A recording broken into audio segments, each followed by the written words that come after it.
people don't necessarily want to hang around bottle shop. They want to get in, they want to get what they need, and they want to get back to home, the event, the party. You know, the reason why they are there is to facilitate something better outside of the bottle shop. So I think keeping that in mind is key. It's very difficult to control the demand side. It's hard to influence that. Just because we could implement some different widget on one of them, it's not going to make much difference. But what we can control is our costs, and that's what we have to do, and it's working really well. I do think we've got the recipe right there. It's simply exposing ourselves. I always second guess myself when I say, what is exposing ourselves? I think we've got our opening quote for the episode. Welcome to Add to Cart, Australia's leading e-commerce podcast that express delivers all you need to know in the fast-moving world of online retail. Here's your host, Bushy. Hello, everyone, and welcome to another episode of Add to Cart. My name is Nathan Bush, otherwise known as Bushy, and I'm joining you from the land of the terrible people here in lovely Brisbane, Australia. Is it too early to be talking alcohol on a Monday morning? Today, I have the pleasure of speaking to not just one, but two of the masterminds behind what is one of the most interesting transformations in Australia. Today, I am lucky enough to be joined by Erin Williamson and Damien Smith, effectively Marketing Director and CTO of Paramount Retail. Now, you might not know Paramount Retail yet, but you will definitely know their brands, BoozeBud and Barrel & Batch. And they've now come together under Paramount Retail and are undergoing a massive, massive transformation. Today, they are going to show you how to transform a traditional D2C e-commerce model for some well-known brands while doing it on a budget and staying true to customer expectations. But first, a little bit about our guests. A bit of a Swiss Army knife in business and tech. Damien has over 25 years of experience. I always love catching up with Damien. From founding an IT services business in the 90s to leading as CIO at SurfStitch and CEO at Mountain Bikes Direct, he's now driving the future of e-commerce at Paramount with his versatile skill set. Erin has over 20 years of leading brands like Betfair, Luxury Escapes, and Cars24 from a marketing perspective. She's now on a mission to bring drinks to kitchen benches all across Australia.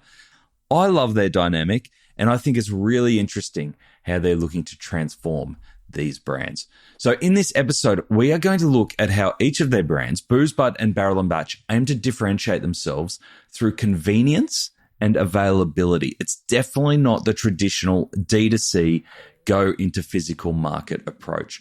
We talk about how they've come off a really complex tech stack and are now leveraging Shopify to simplify not only their tech, but their business model and their delivery processes. We talk about how BoozeBud's next day delivery trials with our friends over at Deliver in Person are helping them stay ahead in the increasingly competitive alcohol market. Some people with some big pockets in that world. And we talk about why brick and mortar stores play a big part of their future growth strategy. Now, if you haven't already, I would love to invite you over to sign up for my weekly newsletter. Every Tuesday morning, I will send you a newsletter at 7:30 a.m. on the dot with my thoughts on a topic that's facing the e-commerce industry, as well as 5 key links or stories that I think you need to know about as an e-commerce professional in Australia. You can sign up for free at addtocart.com.au/subscribe. As always, a big thanks to our partners, Shopify Plus and Deliver in Person, for making this episode possible. Now, let's go jump into the chat with Erin and Damien from Paramount Retail. Erin and Damien, welcome to Add to Cart. Hello, Bushy. Thanks, Bushy. Great to have you guys here. 2 for 1. How special is that? We travel, we're like a pack animal, what can I say? We travel in a pair, Damo and I. You friendly animals? Oh, very friendly animals, yeah. Good to hear. All right, we are going to get straight into it because we've got so much to cover today around Paramount Retail, but also all the brands that fall under that and what you're doing in the alcohol sector. I'm going to kick it off. Doing a lot of research on what's been going on the last couple of years. No denying that it's been a bit of a turbulent time for some of your brands. Tell us about those last couple of years. What has been the transformation and where have you ended up? So I was actually one of the early customers of when I was back in BoozeBud a decade ago, which was a great time for craft beer. It was a great way to find craft beer. But I joined BoozeBud a bit over 2 years ago in 2022. Business had been through a lot, been through COVID, massive expansion, and it was basically a race against time to get the business to a sort of point of sustainability. Had private equity behind the business, and it was all going well, but we just ran out of time effectively. So, the main sort of change from there through the administration and Paramount taking it over is a big shift into simplicity. So to move into a profitable position, that the business had to simplify massively. So BoozeBud had big internal development team. That can be quite expensive. We very quickly moved to Shopify in a bit over a year ago, and it's a much simpler business now. So we have a fantastic external development partner, creator, and so we can effectively now run 2 websites for the budget of 1. So for BoozeBud, it's much simpler. It's worked well from a customer perspective. The website works the way you expect the website to work. The old site could be a bit challenging for new customers. So the conversion rate's better. We get a lot of positive feedback through customer surveys. So it's been, just a lot of simplifying the last couple of years. And when you say you ran out of time, do you mean from a customer loyalty perspective, or is it an issue with the craft beer sector, or a combination of everything going on at the time? It was mainly just a funding issue. So there was a massive boom through COVID before I joined, and that was tailing off. So early 2022, people went back to what they were doing.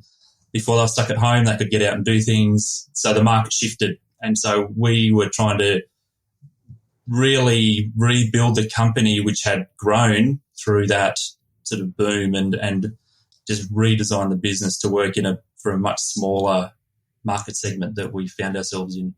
Makes sense. And you said you simplified the business. You're still doing the beer advent calendars? Yes. Oh, thank goodness for that. Yep. They are coming soon. They're coming soon. Coming sooner than you would expect, actually, as I got an email on that today. So watch this space. I used to help Stone and Wood with some of their marketing, and we used to always keep an eye on BoozeBud to go, oh, they've just gone with Christmas. The advent calendars are out. It's getting real. Yeah. Cool. What about yourself, Aaron? What about from your side? Obviously, Damo looked after COO and CTO side. You're on the marketing side. What does the transformation look like for you? Oh, well, I started with Paramount as a consultant. So while Damo has kind of got that BoozeBud DNA and he came into the business from BoozeBud, you could say that I came into the business originally to solve what we call the hairy dog problem. So hairy dog was Paramount's competitor to BoozeBud. And so it was kind of like a little brother. It was cheeky. The branding was really cool, but probably just didn't have enough budget behind it to execute to the degree it needed to. And as Damo referred, massive wave of e-commerce probably gave us a false sense of success. Now, cut to say 12, 18 months later, and then we've acquired BoozeBud.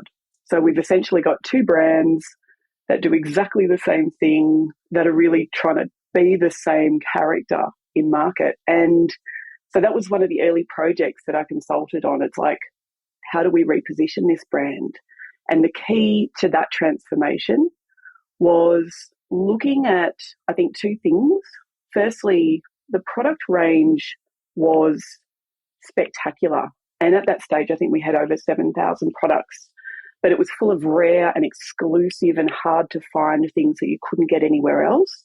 And so that naturally led to probably a more discerning customer, someone who really identified with alcohol, and it was part of their persona, I guess. So then you go back to brand and you realize that hairy dog was just a bit knockabout. It really didn't fit this customer that took alcohol quite seriously in a good way. So that's kind of, we'll say, major transformation number 2. but we have more transformations in store, which I'm sure we'll get into in this discussion. Surely when you had Hairy Dog and BoozeBud on the table, there was conversation around creating a brand called Booze Hound. There was, that's probably the only name that we didn't consider, Bushy, so thanks very much for that. Yeah, we could have had you consulting, mate. There we go. Yeah, just add another brand in there. We're up to kind of, well over 100 names when a certain opportunity presented itself. And a boutique whiskey business called Barrel and Batch was founded by a guy called Ray Daniel, who is one of Australia's foremost whiskey experts. And I suppose, like us, he'd ridden that COVID wave and was trying to figure out what to do on the other side of it. And so having that beautiful sense of craft and, even the term barrel and batch speaks beautifully to wine as well as it does whiskey. Ray came down and suddenly, all our problems were solved. We had a fantastic differentiator in our premium whiskey business and we had a ready-made brand, and I was very pleased because, I could put that to bed after 18 months of trying. So that was good. Okay. So now you have BoozeBud and Barrel and Batch, two very separate brands. Do you find much crossover there in the customer? Yeah. So how I'd answer that is that there's a distinct customer across both websites, but what we decided to do for BoozeBud is do some market research and figure out where the growth was. So we knew that we needed to pull the two brands apart and be very, very purposeful about who we were going after. And the Barrel and Batch customer was showing all the right behaviours. They were highly engaged. There's a high degree of repeat purchase. So we're like, cool, that's cooking well. Let's sort of, put that to the side. But for BoozeBud, it really needed far more an acquisition focus in that repeat purchase is kind of low. So without that steady stream of new customers, we would really find ourselves plateauing. Yeah, great. Okay. And you mentioned there before, Erin, physical retail as part of the transformation. Where does that sit? Well, I didn't, but... I thought you did. I did. No, behind the scenes I did. So you've just outed me. Launching physical stores. So I mentioned we'll talk about it as stage 3 of our transformation. So as if we didn't have enough to do, we have decided for both brands to launch physical stores, which can seem probably a little bit backwards to the rest of our e-commerce colleagues that are listening. Obviously, the traditional way about it is you knock up a store, it's fantastic, you grow, and then at some stage you venture into e-com. And what we found is that our wider business has got an interest in banner groups, which is kind of like the franchisee model by which major bottle shop sort of offerings work. So we have an existing bottle shop there, and that kind of positions us somewhere between banner groups and the chains. And we think for suppliers, firstly, that there's a way that we can do it better, and that's to launch corporate-owned stores. So you've got flexibility of a smaller player. We're very nimble, very flat structures, lean team. But then we can deliver the consistency that a supplier is looking for in executing their brand well across promotions and marketing. And I think from a consumer perspective, we've done a lot of research in this space, and the biggest motivator for how you choose a bottle shop is what's close. So you'd be so surprised, Bushy, price is it's not a huge consideration factor.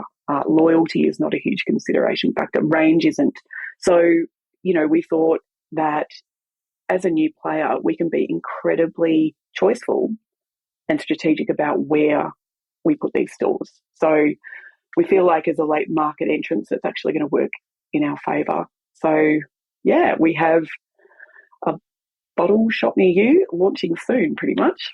How good. When it comes to choosing the location for stores, obviously bottle shops aren't a new sensation, and Coles and Woolies have most corners tied up. How do you come at it from a new angle to find spaces that people haven't thought about before? Yeah, sure. So I think we're looking at a mix of 50% greenfields, 50% acquisitions. So acquisitions are great. Obviously, I don't think there'll be any Coles or BWS stores being handed over to us, but there's certainly a very fragmented, a lot of smaller players of owner-operators that are looking to move on. And I think also we have probably certain market advantages that means that we are guaranteed to be successful in our relationship with our wholesale parent. But yeah, it's doing the legwork. So where is this place? Does it have great access? Is it on a thoroughfare? Is it the centre of a village? Where are the competitors? What's the demographic? And we do that by a mixture of kind of street research. We do a lot of suburban demographic research. We lean on our e-commerce agencies for their view as well. And we do really, really strict commercial due diligence. And we're lucky that the senior members of our business have, are entrepreneurs and have been over multiple businesses and many years. So they know what good looks like. Awesome. How was your last e-commerce delivery experience? Did your order arrive on time and undamaged, or did it fail to fulfill expectations? If you are a high-value brand, just think about the low-value experiences in the last mile affecting your reputation. Delivered in full on time, or DIFOT if you're in a hurry, is a metric that matters for retailers and customers. Why? Because it shows whether deliveries are happening reliably and on time. Many Aussie retailers are settling for 70 to 80% DIFOT scores and dealing with a lot of unhappy customers. However, after partnering with Deliver in Person, experience-driven brands like Samsonite, The Party People and July see a consistent 99.6% DIFOT score. Don't settle for less. Make your last mile experience the first thing that customers remember. Learn more at deliverinperson.com.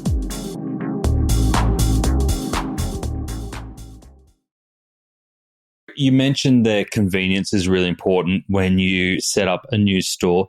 And then, Damo, you talked about coming back to core principles and simplifying the tech stack so that I'm assuming you can be more nimble and agile with what you've got.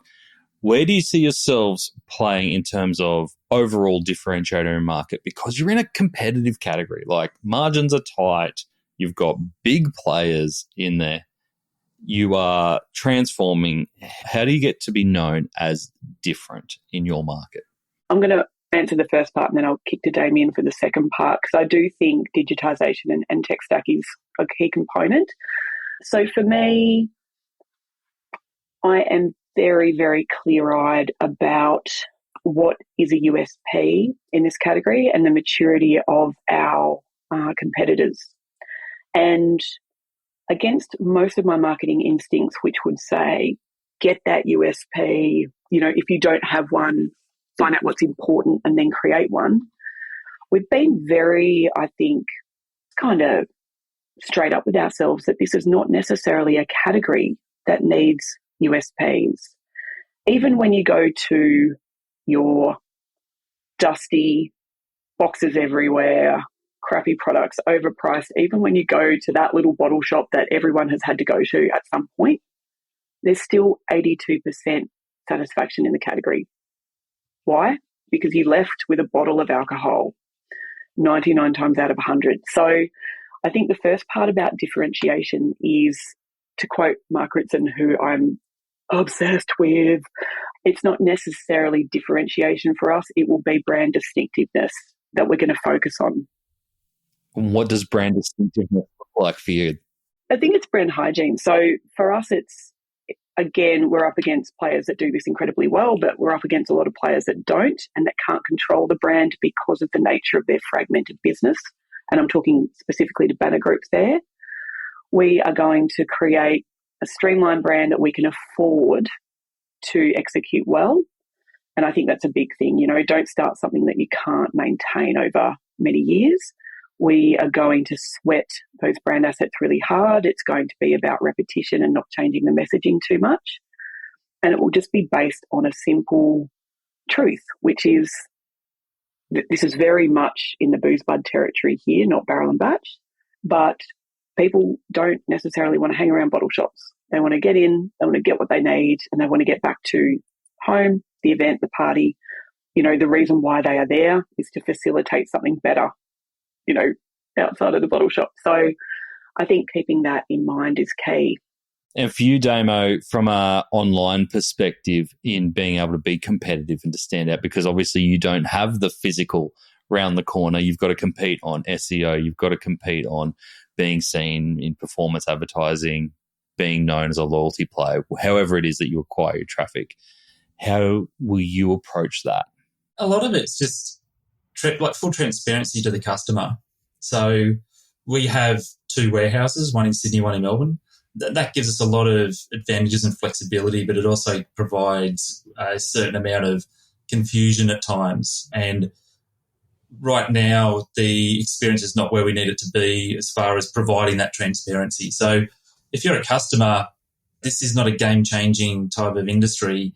You just want your stuff and you know when it's coming. So, and that can be related to where is it coming from. So we're looking at transparency through the whole last mile delivery, but even bringing that right back to the cart. We're working on a project right now to display in the cart where the items are going to ship from. So that will give us then the ability to offer next day delivery for certain locations depending on where it's shipping from. So we don't have the same stock in both warehouses. It differs. So sometimes it's a split delivery. You've ordered 5 things. 2 of them might come from Melbourne and 3 might come from Sydney. So with those situations, we automatically have a card go in the box to say, hey, I'm part of your order. So when you open the box and it's not all of your stuff in there, you've got the card saying, I'm not your complete order. There's more on the way still. So the panic goes away. And do they get email communication on the split order before that? They do. So there are 2 separate emails, separate tracking, separate everything. Yeah. Most people don't check it until there's a problem. So they order, forget about it until they expect it to turn up, and then a box turns up with part of the order, and then it's happened to me. It's a mad panic. Where's the rest of my stuff? So we're looking at all the different touch points to have that transparency, and that's all about building trust with the customer. So they know what to expect, and they're going to trust us to give them what they expect. Yeah. Is there any reason your warehouses carry different stock? Like if you had your time again, would you just have both warehouses carrying the same stock so you didn't have to do split shipping? That would be a lovely place to be, but it's complete fantasy, unfortunately. Just from an inventory holdings perspective? Yeah, so they're wholesale warehouses from the parent company. So some products are going to be in both, but then one of them will sell out, and then what? So we don't want to not offer that product when it's available in the other warehouse. So that's why we do it that way. Tell us about having both sites. It looks like you've got both sites on a Shopify Plus design, sharing a theme. By the look of it, you really have, I can see the principles at play there around keeping it simple, keeping it unified, minimizing the overheads and maximizing team efficiencies in operating them. What's been the benefits and the drawbacks of that approach of having 2 brands with a similar online design? So the main benefit is that we get sort of bang for buck. We can develop a new feature and it's released immediately onto both sites. This is a very intentional. Going back a decade when I was at SurfStitch, we had 2 websites, one for Australia, one for Europe. They started out the same, but then they diverged. One was always the poor cousin. And it was always behind. It never got what it needed. It always struggled because it was double the effort. It was a really difficult way to operate. So it was very intentional that we were always going to have the one code base, the one theme, the one everything for both sites. As far as compromises, there haven't really been any. The differentiation comes through the brand, the product mix. The features aren't really going to be a differentiator so much. It's very difficult to control the demand side. It's hard to influence that. So, just because we could implement some different widget on one of them, it's not going to make much difference. But what we can control is our costs, and that's what we have to do, and it's working really well. And I want to give Damien props here as well, because I'm definitely someone who might go see something online or go to an event and I come back and I'm like, right, we need all this stuff. we don't even have a this or a that. And, oh, my God. And, Damien is just so clear-eyed about going, how much does that cost? How much margin would we need to generate in order for that to firstly pay for itself or secondly generate profit? And I think one fairly radical exercise that he suggested he and I go through just as a bit of a, thought thing was like, imagine if everything stopped and there was just the website and he and I. So what would we do then to sort of build up and get to the revenue to where it needed to be, rather than, I suppose, chasing after ourselves to maintain this runaway thing that we have to pay for? And that's been really amazing in my thinking, because, of course, as a marketer, you think, oh, God, everyone is doing all this stuff and I need to keep layering and layering. But just a simple, how long will it take to pay for itself, is sobering, very sobering. And I don't get many things that I suggest after going through that process. It must be, Damien, obviously, because you've got that background in a lot of custom websites and big, complicated sites. Must be refreshing for you personally as well to have more of a simple infrastructure where you're not losing sleep over it in the middle of the night. It's amazing to be able to, first of all, not to be getting up in the middle of the night responding to site down issues, but just from a productivity point of view, if we need to get something done, we can get it done really quite quickly. We don't have to go through just the effort that custom software entails. There's a lot of custom things we're doing with Shopify, but just the fact that the core things are there, and sometimes we have to sort of work around the edges a bit because you can't quite do everything you want, but we'll get 90% of what we want to be able to get without too much effort. So, and the rest of the stuff you just say no to anyway. So sometimes we just have to look at it and go, we were talking to our Shopify partner and it's like, look, we could do it, but this is what it's going to take. And then we really look at it and go, how much difference is that really going to make? Okay, just park that one, move on. Yeah. Lovely. Quick decisions too. Mm.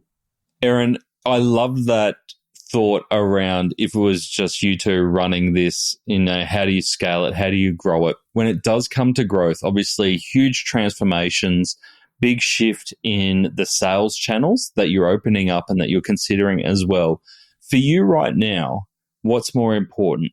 Is it retention of existing customers that have been with the brand and shopped with the brand before and maybe taking them through this journey? Or is it acquiring new customers and telling them the new brand story and the new direction? So I think it differs for both brands.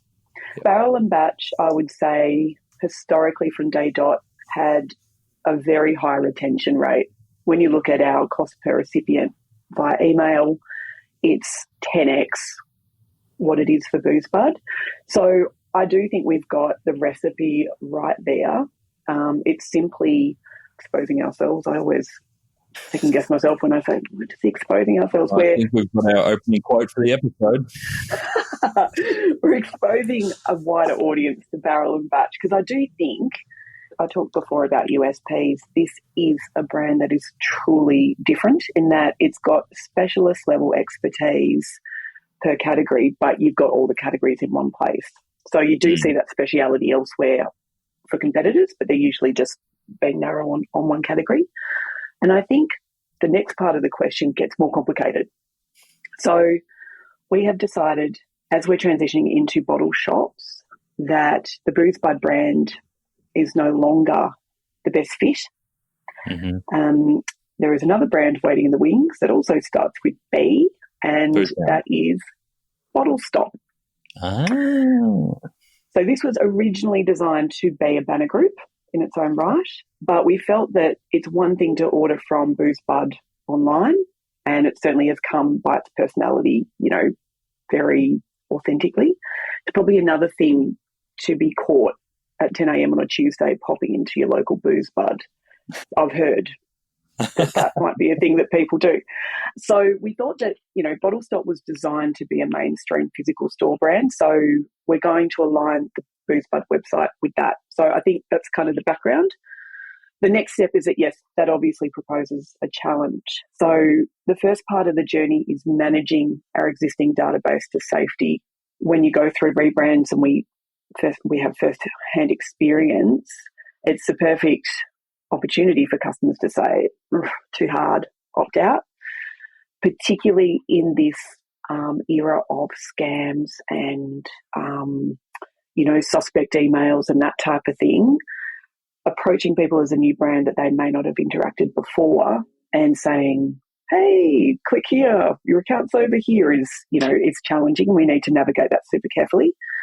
But we have a really exciting future ahead. And I think it's because the physical stores will become acquisition engines. There's nothing better than experiencing a brand in person, and then acquiring customers reduce our costs for online acquisition, which are quite high. And we can kind of, I think, balance that e-com performance spend, which is super important in the foundation of what we do now for marketing, with a lot more sort of tangible experiential stuff too. So when it comes to rebranding, do you go out and make a lot of noise, or do you kind of subtly change it over time? So I think what we're going to do for Bottle Stop is very hard to make a lot of noise about what will on day one be a single store. So then when you're rebranding, there's always this sense of like, who cares? Like, who are you shouting for or at? So I have a lot of local activation planned to engage those people who are driving past. But am I going to take out billboards Melbourne-wide and go, there's a bottle shop in Barodia that you must visit? No, I'm not going to be doing that.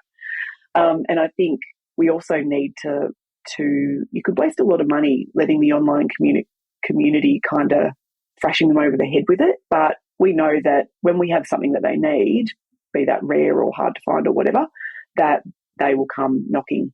So we'll kind of let online take care of itself, and we will stagger the comms until we've got a degree of volume. Makes sense. So when it comes to loyalty online and you're expanding into a physical presence, and what you said around convenience and location being key decision drivers for those physical stores, how do you drive loyalty for those two brands when you've got a mixture of both physical and online? Really simple. I think you know who the customer is and know what sort of loyalty appeals to them. And it differs a lot for the customers for each. The Bottle Stop / BoozeBud customer is all about specials, discounts. They love that sense of points and getting rewarded and being able to spend points on purchases. Whereas the Barrel and Batch customer is all about acknowledgement and access and, maybe being the first to hear about a particular sale or have a product release that is exclusive to them. So they make our jobs very easy in that sense. But the foundation of that, Bushy, was just good old classic surveying. We did some really widespread market research to determine these differences and make sure that it wasn't just us or kind of guessing. It was designed purposely to appeal to them. Makes sense. I love it. Okay. And Damo, we've talked a little bit about this before, is loyalty programs. Are you a believer in structured loyalty programs?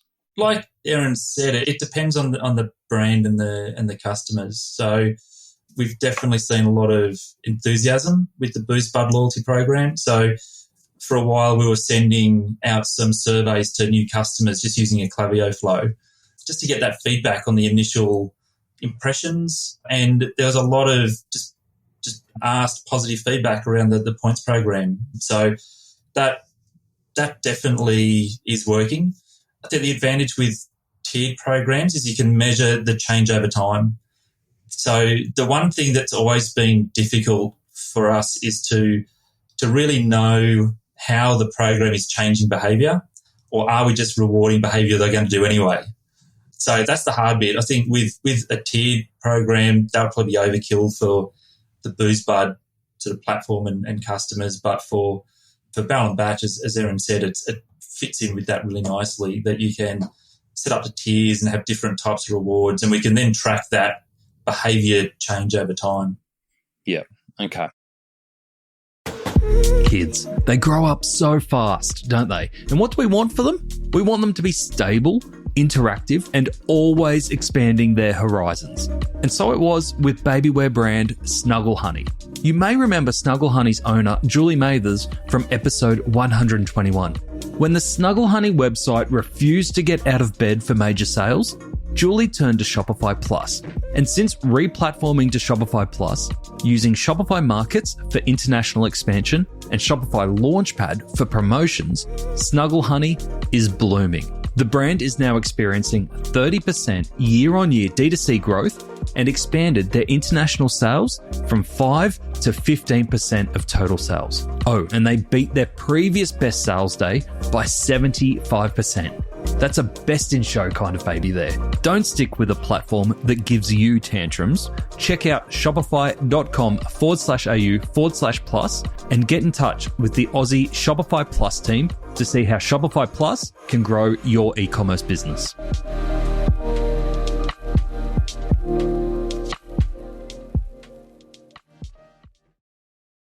I want to switch out to shipping because I was fascinated when we were getting into that with the conversation around split shipping, and that's an extra complication on top of a category that's probably not the easiest to ship. Margins aren't huge, plus you've got a fragile product, plus and you've heavy. got heavy, yeah, and then you've got the over 18s piece as well, a lot of regulation around that. So that, to me, it all adds up to a pretty complicated offering there. How do you find the right balance between offering a really competitive shipping proposition? To your point, Aaron, people want convenience. They want timing's really important, but also maintaining profitability. I'll talk to the customer piece. So the lovely thing about the products that we sell and our customers is that our revenue spikes over the age of 35. So the sweet spot is 35 to 54, a bracket which I'm sure everyone on this podcast is in. And they are mature people who are quite willing to firstly have alcohol in the house and not go crazy and drink it on the spot, but also to plan ahead. So I think, the impulsivity that you see in the younger demographic, and certainly with delivery on demand within the hour or the 2 hour bracket, our customers, they've got the wine cellar, they've got the bar fridge. They don't really need that level of need it right now. So the other thing is, again, back to the humble survey, we ask them, what's more important? Do you need it quickly, or is it more important that it might come, within 24 hours or 48 hours, but you've got the certainty of knowing exactly when it will arrive. And I think for a busy person like myself who online shops everything, might be a bit agoraphobic these days, just don't want to leave the house, knowing exactly when something will occur, that it's not while a video call is in play, or it's not while I'm dropping the kids at work, or any of those sort of things, that is worth so much more to me than it arriving randomly within a couple of hours. So it's more about communication and exactly to what Damo was saying, transparency. Yeah, and reliability. You mentioned their delivery on demand. What are your options at the moment for delivery? So right now, we're just using the AusPost network, but we are working on next day delivery with deliver in person.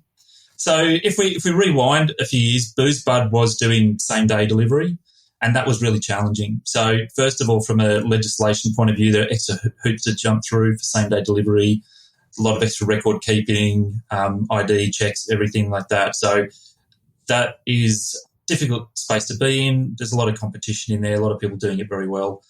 We're more about the range, etc. anyway. So we haven't done same day since Paramount took over BoozeBud, but for all the reasons that Erin just said, like next day delivery is really interesting to our customers. So we're currently trialling next day delivery with delivery in person in Sydney. We have a small sample of customers who don't realise they're going to get next day delivery, but hey, surprise, here's your order the next day. So you don't tell them? No, so we just a bit of good vibes. A value add. But it's a way for us to get the processes in place with deliver in person, make sure the warehouse has all their systems worked out so that when we have the website project completed and we can then offer it on the website, everything's been worked through for, some weeks so that it's going to be, smooth and seamless from the moment we offer it. Yeah. Really smart to be getting ahead of it now, because obviously what we're seeing with Amazon in market, just even if they're not in your category, they're changing expectations around next day delivery, even same day delivery now in Melbourne and Sydney. So great to have that as an option. What has been some of the customer feedback so far that you've surprised with the next day? Have they actually got in touch, or are they just happily delighted in there? I haven't had any feedback come back through to me. I'll have to go and ask. I can flip that and tell you a little bit about the situation that led us to working with Deliver in Person in the first place. So when we launched our Advent calendars last year, we had taken over BoozeBud, I think maybe in May. So in Advent calendar land, the elves start stacking boxes somewhere in sort of July, and we were really up against it. And the boxes were delayed at the printer in China. Then missed the shipping twice. Then it was delayed on the docks because of a cyber outage or a cyber attack on the docks. So basically everything that could go wrong did go wrong. And then one of the manifests was, be it lost, be it not connected. I don't know. I let Damo do kind of the technical things. But what I did, and why I remember it so clearly, is I spent the 2 weeks before Christmas on the phones on a daily basis, sort of calling these customers. And what we uncovered was that this is a tradition for so many of our customers. They buy one for themselves, and they'll buy one for the father-in-law or for their brother or the husband every year, and they sit there and they drink the craft beer and they call each other up, take notes, compare. So we didn't realise that it was such a ritual and an important Christmas ritual for so many people, but letting those customers down was really heartbreaking.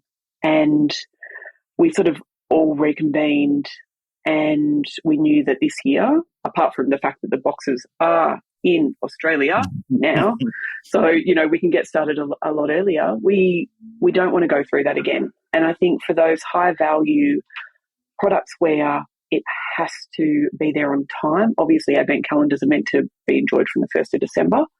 I had prior experience with Deliver in Person. I said to the team, we have got to start exploring an alternative. And that's really kind of where the conversation started.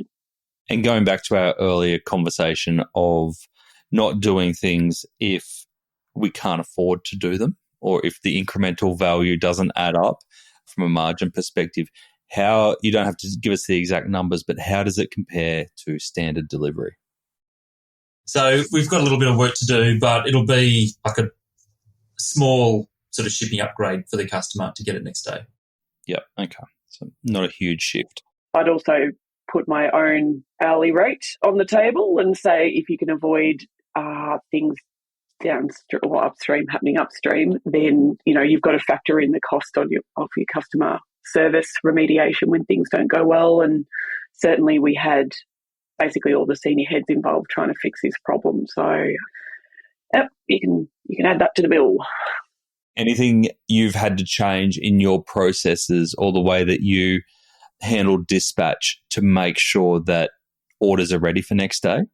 Yeah, definitely. There's a few tweaks that we've had to do. It largely fits within the existing processes, but it's mainly around those time cutoffs, so that everybody knows that, up until whatever the cutoff is, that this happens, the orders get closed and the final picking is completed, they get manifested and labelled. So it's just getting all of that really nailed down within the team at the warehouse so that when we get to game time and we're live, it's just second nature. Yeah, love it. It'd be remiss of me not to ask, but any hints on what's coming up in the Advent calendar this year for those Absolutely not. Oh, closely guarded secret. Here we are. You can tell us about the new store rebrand names. You can tell us about the new physical stores, but you can't tell us what beer is going in the advent calendar. What kind of show is this? Just good ones. There you go. That's all you need to know. Good ones. What a rort. Erin, I must say, though, I had a lot of fun researching this episode, and the most fun that I had was watching you on the Today Show or the morning show trying to get dogs to drink dog beer on live TV. That looked horrifying. Yeah, look, it was. But it could have been worse. The producer actually suggested that we bring on cats as well as dogs in the same segment. So what you saw there was probably a calm and chilled version of what could have happened. But I assume you would like to know about what possessed me to go on morning television selling dog beer. Would be great, yeah. Now, I asked myself that a lot too. No, it was a fantastic campaign. It was so on brand for BoozeBud. I mean, not only do you have Bud, right there in the title, but we needed something with a bit of cut through and the right time of year, really fun segment. Are we going to stop selling alcohol and turn our operations over to being a pet beer supplier? No. Did it get exceptional reach and picked up by multiple media outlets? Yes. So I'll let the cynical listeners figure out where we stand on that one. So is it still in the product range? It may be off by now. It's probably out of date. It is actually based on a bone broth product, which has got a 6-month shelf life. So that was one of my first, I suppose, I'd waited quietly in the wings for a couple of months when I joined the team, and that was my first flamboyant leap. And everyone was very, very accommodating when I told them that I needed all this pet beer shipped and stocked and ready to go. So, yeah. You know what you could do? You could do like the revenge case of the advent calendar for people who have enemies. And, you send them an advent calendar. One bottle in there is the pet beer with the broth in it. And you look like you're doing a really good thing. But one day they open it up and it's the most disgusting beer they've ever had in their life. Well, considering that Matt Shervington nearly vomited on live television when he smelled it, yep, that's highly likely. But look, the sanctity and the purity of our advent calendars will remain. Okay. I feel like all my ideas are getting cut down here. Sorry about that, mate. Have some good ones and then maybe we'll chat. Wow. All right. I'm not getting a job here. So tell me, what's coming up next? What do the next 12 months look like? We've kind of got an insight on that, but for you guys, what's the priority? If I was to ask you for the priority for the next 12 months, what is it? Number one, next day delivery. So that's close. So we really keen to get that one over the line as soon as possible. We've got the BoozeBud rebranding the bottle stop. So the whole Shopify switch and all the marketing platforms and all the tentacles that go in all the places, that's coming in about a month. Did you get the domain straight up? So domain is all sorted. So yeah, happy with that. And then diving into click and collect. So that's going to be a large project. So implementing that with a completely separate POS into Shopify. So all the things that go with that, like gift cards and loyalty and all those things, want to be the same experience in store and online. So got a lot of integration work coming up. The stuff that you love, isn't it? Oh, yeah. Guys, very exciting times and so much there to play with and expand on. Thank you so much for sharing that. It's really made it clear your journey and where you're heading there as a group, which is fantastic. Now, if people want to learn more or get in touch with either of you, what's the best way to do that? Via LinkedIn, for me, Erin Williamson. So pretty straightforward, shorter hair, but yeah, you'll be able to find me. Good stuff. Yeah, LinkedIn for me as well. Lovely. Erin, Damien, thank you so much for joining us on Add to Cart. Thanks, Bushy. Thanks, Bushy. Have a good one, mate. That was a really fun chat with Erin and Damien. Really impressive. I can imagine that they have seen a lot of stuff over the last few years as they've been navigating this transformation, especially with private equity and everything that comes with that. But they do have a really clear vision, and I love that they've got a clear vision of what they want to do next and how they're going to transform that business. I also really love their personal interactions, to be a little fly on the wall in some of those decision-making moments. That'd be a lot of fun. All right, here are the 3 takeaways from our chat. Number 1, simplify for excess. Complexity can be a real barrier to success, especially when you're looking to transform. Little things become big things in transformation. So by streamlining internal tech stacks and moving towards SaaS platforms that are supported, such as Shopify and their connected apps, Paramount Retail are reducing costs, improving operational efficiency, and enhancing the customer experience. As the team said, this shift has also led to higher conversion rates and a more efficient business model. So you see there, even from Damien's background as a CTO and a guy who knows his way around tech, it's a really great reminder not to overcomplicate what we have, even though we know we can. 80% of the way on a non-customized version of a tech stack is sometimes better than 100% fully customized. Number 2, next day delivery options. Now, I am biased because Deliver in Person are a sponsor of Add to Cart, but by working closely with the Deliver in Person team, I've been impressed with how easy and how comparable next day delivery is for those who have warehousing and customers in the city. If you think next day delivery is beyond you at the moment, it is worth exploring, as it may not be as cost prohibitive or intense on operations as you think. I mean, if it gets past Damien.